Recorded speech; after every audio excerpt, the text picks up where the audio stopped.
Jesus never said, "Blessed are the strong," nor did he say that his power would be made manifest in those that were strong. But in 2 Corinthians 12:9, we see that he says, "My grace is sufficient for you, and my strength is made perfect in weakness."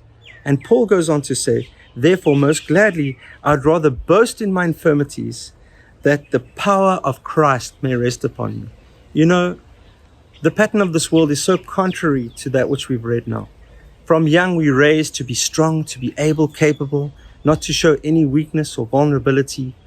But yet God is looking for something else.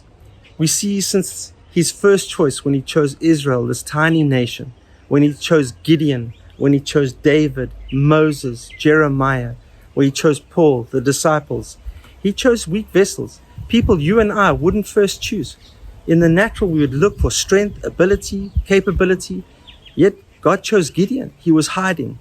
God chose David. When Samuel came, he saw the brothers, and for him there was a natural choice. One of the brothers that was strong, able, handsome. Yet God said, "No, I'm not looking outward. I'm not looking for on the outward, but I'm looking for something that I'm looking at the heart. I'm looking for an inward quality and characteristic." And you know, Paul, he learned this.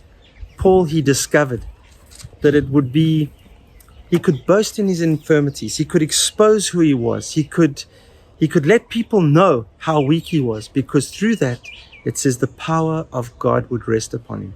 And you and I, often we hide the things. We hide our insecurities. We're not quick to share them. We don't want people to know that we feel incapable, you know. And yet, I believe that we need to come to the place where we know why does God choose these weak vessels? Why did God choose Gideon? And in 1 Corinthians 1, verse 27, we find out God has chosen the foolish things of this world to put to shame the wise. And God has chosen the weak things of this world to put to shame the mighty. And here we see this image of David and Goliath and Moses and Pharaoh, you know, the weak against the mighty. And when God brings the victory to the weak, it gives God the glory. And the weak vessel can't say, "Yeah, it was because of me." And this is the place where you and I need to be. Humble. We know that we are weak, but we can hear the voice of God and we can obey him. And maybe he's calling us into situations which we would run from because we don't feel capable or able. I often disqualified myself. I often wanted to withdraw from situations God was calling me into.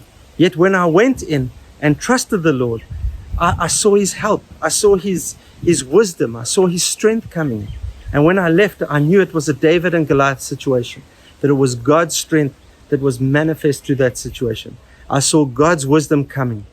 And you know, if we feel, or if we allow our flesh, you know, that glory to come to our flesh, pride comes and then the fall. And I believe when we are full of pride, we are unapproachable. People can't come and share their lives because they can't identify with us, because every one of us are weak. Every one of us have an insecurity.